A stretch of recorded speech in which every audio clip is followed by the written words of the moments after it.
ఎమ్మెల్యేల party ఫిరాయింపులపై Telangana high court కీలక వ్యాఖ్యలు చేసింది. పార్టీ మారిన ఎమ్మెల్యేల అనర్హతపై నెల రోజుల్లో నిర్ణయం తీసుకోవాలని స్పీకర్ను ఆదేశించింది. స్పీకర్ను ఆదేశించే అధికారం కోర్టుకు లేదని ప్రతివాదులు కోర్టు దృష్టికి తీసుకెళ్లారు. న్యాయస్థానం తీర్పును కాంగ్రెస్, బీఆర్ఎస్ పార్టీ స్వాగతించాయి. ఫిరాయింపులపై మాట్లాడే అర్హత బీఆర్ఎస్ నేతలకు లేదు అన్నారు కడియం. పార్టీ ఫిరాయింపుల కేసులో తెలంగాణ హైకోర్టు కీలక ఆదేశాలు జారీ చేసింది. పార్టీ ఫిరాయించిన ఎమ్మెల్యేల అనర్హతలపై 4 వారాల్లో నిర్ణయం తీసుకోవాలని స్పీకర్ కార్యాలయానికి ఆదేశాలిచ్చింది. లేదంటే తామే సుమోటో కేసుగా తీసుకుని విచారిస్తామని హెచ్చరించింది. బీఆర్ఎస్ తరఫున గెలిచిన దానం, కడియం, తెల్లం వెంకట్రావు కాంగ్రెస్లో చేరారంటూ బీఆర్ఎస్ ఎమ్మెల్యేలు కౌశిక్ రెడ్డి, కేపీ వివేకానంద హైకోర్టును ఆశ్రయించారు. పార్టీ ఫిరాయించిన వారిపై చట్ట ప్రకారం అనర్హత వేటు వేసేలా స్పీకర్ను ఆదేశించాలని కోరారు. పార్టీ ఫిరాయింపులపై సుప్రీం ఇచ్చిన ఆదేశాలను బీజేపీ ఎమ్మెల్యే మహేశ్వర్ రెడ్డి న్యాయస్థానం దృష్టికి తీసుకువెళ్లారు. స్పీకర్ను ఆదేశించే అధికారం హైకోర్టుకు లేదని ప్రతివాదుల తరఫున న్యాయవాదులు కోర్టుకు తెలిపారు. స్పీకర్ ఇండిపెండెంట్ ట్రైబ్యునల్ అని స్పష్టం చేశారు. గత నెల విచారణను ముగించిన హైకోర్టు తీర్పును రిజర్వ్ చేసింది. 4 వారాల్లో నిర్ణయం తీసుకోవాలని స్పీకర్ కార్యాలయ కార్యదర్శికి తాజాగా ఆదేశాలు జారీ చేసింది.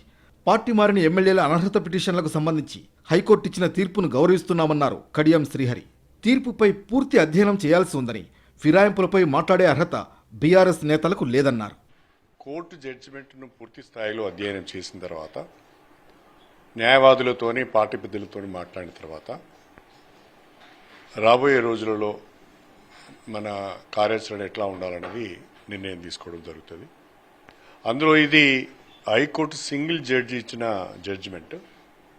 మాకు డివిజన్ బెంచ్ కూడా పోయే అవకాశం ఉన్నది. ఆ సాధ్యాసాధ్యాలను కూడా పరిశీలించి నిర్ణయం తీసుకోవడం. ఎమ్మెల్యేల అనర్హత పిటిషన్లపై హైకోర్టు తీర్పును బీఆర్ఎస్ నేతలు స్వాగతిస్తున్నారు. ఈ తీర్పు కాంగ్రెస్ అప్రజాస్వామ్య విధానాలకు చెంపపెట్టు అని వ్యాఖ్యానించారు. హైకోర్టు తీర్పుతో పార్టీ మారిన ఎమ్మెల్యేలు అనర్హతకు గురి కావడం తథ్యమని మాజీ మంత్రులు అంటున్నారు.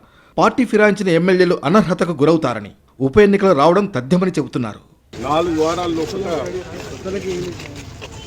మీరు యాక్షన్ తీసుకోవాలని స్పీకర్ గారికి ఆదేశాలు ఇచ్చారు. 4 వారాలలో తీసుకోకపోతే కోర్టు మీరే తీసుకుంటామని వాళ్ళు క్లియర్గా చెప్పారు. అంటే బై ఎలక్షన్లు కంపల్సరీ వస్తున్నాయి. స్పీకర్ గారు రిక్వెస్ట్ చేస్తున్నాం, కోర్టు ఆర్డర్ని స్వీకరించి ఇమ్మీడియట్లీ వాళ్ళ మీద యాక్షన్ తీసుకో. ఆ ఎలక్షన్స్లో కూడా 3 వాళ్ళ బీఆర్ఎస్, టీఆర్ఎస్కి గెలవబోతుంది. బీఆర్ఎస్ ఎమ్మెల్యేల పార్టీ ఫిరాయింపులను ప్రశ్నిస్తూ హైకోర్టు మార్గదర్శకాలు జారీ చేసిందని కాంగ్రెస్ నేతలు చెబుతున్నారు. హైకోర్టు పరిధిలోనే స్పీకర్ నిర్ణయాలు, కాంగ్రెస్ నిర్ణయాలు ఉంటాయని అంటున్నారు.